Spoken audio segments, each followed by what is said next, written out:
और लंबे इंतजार के बाद आखिरकार आज वो दिन आ गया है जिसका प्रदेश के 1 करोड़ 80 लाख छात्र छात्राएं महीनों से इंतजार कर रहे हैं। दरअसल परिषदीय स्कूलों में पढ़ने वाले स्टूडेंट्स को मिलने वाली सुविधाओं का पैसा उनके अभिभावकों के खाते में डीबीटी के माध्यम से भेजा जाएगा। इसमें स्कूल बैग्स, यूनिफॉर्म, जूते मोजे, स्वेटर खरीदने के लिए प्रति छात्र छात्रा 1100 रुपए उनके अभिभावकों के खाते में भेजे जाएंगे। सीएम योगी शाम 5 बजे अपने सरकारी आवास 5 कालिदास मार्ग पर इस योजना का शुभारंभ करेंगे। परिषदीय प्राइमरी और अपर प्राइमरी स्कूलों में करीब 1 करोड़ 80 लाख बच्चे पढ़ते हैं और इन बच्चों को हर साल 2 जोड़ी यूनिफॉर्म, 1 बैग, 1 स्वेटर, 1 सेट जूते और 2 जोड़े मोजे के दिए जाते हैं। और इसमें जूते, मोजे और स्वेटर बांटने की शुरुआत योगी सरकार ने की थी। इसमें 2 यूनिफॉर्म के लिए 600 रुपए, स्वेटर के लिए 200 रुपए, बैग और जूते मोजे के लिए प्रति छात्र 250 से 300 रुपए का बजट रहता है, यानी एक बच्चे पर करीब 1100 रुपए का बजट। शैलेश अरोड़ा हमारे साथ जुड़ गए हैं। शैलेश, इस योजना को लेकर विपक्ष ने सवाल भी उठाए कि क्यों नहीं कपड़े, जूते, बैग, मोजे पहले की तरह खुद ही स्कूलों में बांटे जाने चाहिए सरकार द्वारा, लेकिन सरकार जो है वो पर बच्चा 1100 रुपए उनके अभिभावक के खाते में जो है वो ट्रांसफर करेगी।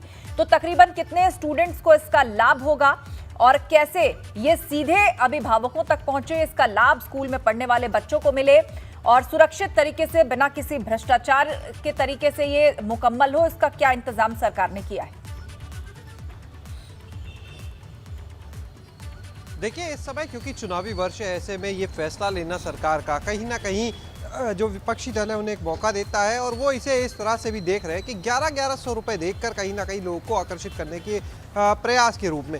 लेकिन इसके बाकी अगर हम पहलू देखें तो निश्चित रूप से एक कह सकते हैं इसे अच्छा प्रयास। उसकी वजह देखिए, ये जितनी भी योजनाएं हैं इनकी अगर हम बात करें, हर साल जो समस्याएं आती थी वो ये थी कि बच्चों को जो जूते मोजे मिले पता लगा उनके साइज के नहीं है। इसकी वजह से अब वो इंतजार करते थे, पहले महीनों इंतजार किया उन जूते मोजे को पाने के लिए, उसके बाद इंतजार किया उनका साइज गलत आ गया बदलने के लिए, पता लगा पूरा सत्र ऐसे ही निकल गया। यूनिफॉर्म की बात करें तो उसमें भी ये समस्या आती थी, स्वेटर में समस्या आती थी, पता लगा छोटे बच्चे को इतना बड़ा स्वेटर मिला नहीं पहन पा रहा, बड़े बच्चे को छोटा स्वेटर मिल गया।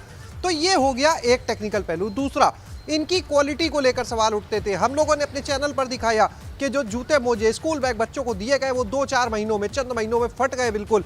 यानी भ्रष्टाचार कहीं ना कहीं साफ दिखता था कि उसमें कमीशन खोरी और ये चीजें कहीं ना कहीं नजर आती थी कि है इसमें, और इसे लेकर तमाम शिकायतें भी आती थी। मामला हाईकोर्ट तक भी एक बार गया था इसे लेकर। इसी तरह से जो शिक्षक थे जिनका काम पढ़ाने का है, वो पूरा सिस्टम अधिकारी से लेके और टीचर तक, क्योंकि देखिए छात्र संख्या 1 करोड़ 80 लाख है। ये कई देशों की आबादी नहीं होती जितने बच्चे परिषदीय स्कूलों में है यूपी के। तो ऐसे में इतने बच्चों के लिए इन चीज़ों की व्यवस्थाओं के लिए पहले टेंडर होते हैं, फिर टीचर्स उन्हें वितरण करते हैं, खराब हो तो बदलना। यानी जिनका काम पढ़ाने का है, नीति बनाने का है, वो इन्हीं चीज़ों में उलझकर महीनों अपने बिता देते हैं। तो कुल मिलाकर चाहे बात भ्रष्टाचार की हो, चाहे बात गुणवत्ता की हो, इन पर सवाल उठते थे। और अब इसका सीधा सा रास्ता सरकार ने निकाला कि उन अभिभावकों के खाते में अगर बच्चों के लिए प्रति बच्चा 1100 रुपए भेज दिए जाते हैं तो वो अपनी पसंद से जाकर यूनिफॉर्म खरीद सकते हैं, अपनी पसंद से जूते मोजे ले सकते हैं, बैग ले सकते हैं, स्वेटर ले सकते हैं। अगर किसी को लगता है कि वो अपने पास से 200 की जगह 50 रुपए 300 रुपए मिला के 250-300 का और अच्छा स्वेटर लेना चाहता है और अच्छा स्वेटर ले सकता है, कलर मैच करना चाहिए खाली। स्कूल बैग किसी को लगता है कि नहीं ये हल्का है, हम इससे बेहतर लेंगे, ले सकता है। जूते मोजे लगते हैं कि ये हल्की क्वालिटी में है, हम और बेहतर लेंगे, 50-100 रुपए हम अपने बात से मिलाएंगे, तो वो कर सकते हैं। तो ये तमाम पहलू थे जिनके ऊपर कई महीने तक देखिए मंथन चला और उसके बाद अंत में ये निर्णय हुआ कि सबको डीबीटी से पैसा भेजा जाए, जिससे भ्रष्टाचार खत्म होगा कहीं ना कहीं, क्योंकि पैसा सीधे खातों में जा रहा है। दूसरी चीज, जो क्वालिटी को लेकर शिकायतें आती थी वो नहीं आएंगी। शिक्षक जिनका काम पढ़ाना है वो सिर्फ पढ़ाने पर ध्यान दें, अधिकारी जो है वो इस टेंडर की प्रक्रिया से दूर रहे और सिर्फ विभाग के लिए जो नीतिगत फैसले हैं उन पर काम करे। तो देखिए ये इसके पॉजिटिव एक अच्छे पहलू है जिससे इनकार नहीं किया जा सकता, सवाल कोई भी उठाए। लेकिन एक दूसरा पहलू कि ये फैसला लिया गया है इस चुनावी वर्ष में, तो ऐसे में विपक्षी दल जो है निश्चित रूप से उन्हें एक मौका मिला है इस पर सवाल उठाने का कि आखिर चुनावी वर्ष में फैसला क्यों। दूसरा, जो रकम ट्रांसफर का ये प्रक्रिया है ये नवंबर में जाकर होने जा रही है, नवंबर में पैसा जाएगा। फिर और बिल्कुल जिस योजना की शुरुआत शाम को मुख्यमंत्री योगी आदित्यनाथ कर देंगे अपने आवास से ही, 5 कालिदास मार्ग से ही इस योजना की शुरुआत होने जा रही है, जिसके बाद उत्तर प्रदेश के परिषदीय स्कूलों में पढ़ने वाले छात्र छात्राओं को इसका लाभ मिल सकेगा। बहुत शुक्रिया शैलेश अपडेट के लिए।